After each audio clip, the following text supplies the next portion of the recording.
మేడ్చల్ జిల్లా పోచారం మున్సిపాలిటీ యమనంపేట పరిధి శ్రీరంగనాథ స్వామి వెంకటేశ్వర స్వామి దేవాలయంలో ప్రతి శనివారము పలకి సేవ కళ్యాణం అనంతరం అన్నదాన కార్యక్రమం నిర్వహిస్తున్నారు. ఈరోజు అన్నదాన ప్రభు కట్కం నవీన్ కుమార్, కట్కం రామస్వామి, భాగ్యలక్ష్మి కుటుంబ సభ్యులు అన్నదానం నిర్వహించారు. ఈ కార్యక్రమంలో చాలా మంది పాల్గొని అన్నప్రసాదాన్ని స్వీకరించారు. ఈ సందర్భంగా వారు మాట్లాడుతూ, మా కుటుంబంలో ఉన్న నా కుమారుని కళ్యాణం తర్వాత జరగాలని ఆ దేవుని సన్నిధిలో వేడుకున్నామని, అందుకే దేవుని కళ్యాణం జరిపించి అన్నదాన కార్యక్రమం నిర్వహించామని భాగ్యలక్ష్మి అన్నారు. ఆలయ ప్రాంగణమంతా గోవింద నామస్మరణతో మారుమోగింది. ఈ కార్యక్రమంలో దేవాదాయ ధర్మాదాయ శాఖ EO Bhagyalakshmi, Pocharam municipal commissioner Memareddy, Pocharam municipal chairman Boyipalli Kondal Reddy, Narsi Srisailam, మాజీ ఉప సర్పంచ్ మీసాల రవి, ఆలయ పూజారి, భక్తులు అధిక సంఖ్యలో పాల్గొన్నారు.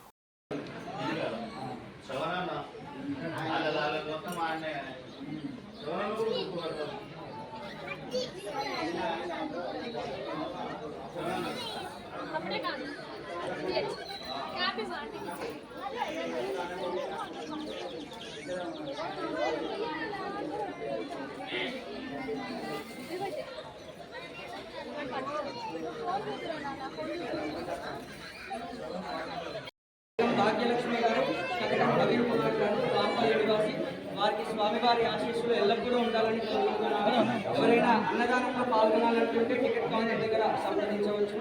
అలాగే ఆలయానికి ధన రూపేణ వస్తు రూపేణ మీరు మీకు తోచినంత సహాయం చేయవలసిందిగా కోరుతున్నాము. టికెట్ కౌంటర్ దగ్గర మీకు తగు రసీదు ఇస్తున్నారు, అది తీసుకొని స్వామివారి ఆశీస్సులు పొందాలని కోరుకుంటున్నాము. అలాగే మన ఆలయంలో నిత్యార్చన పథకం ఉంది.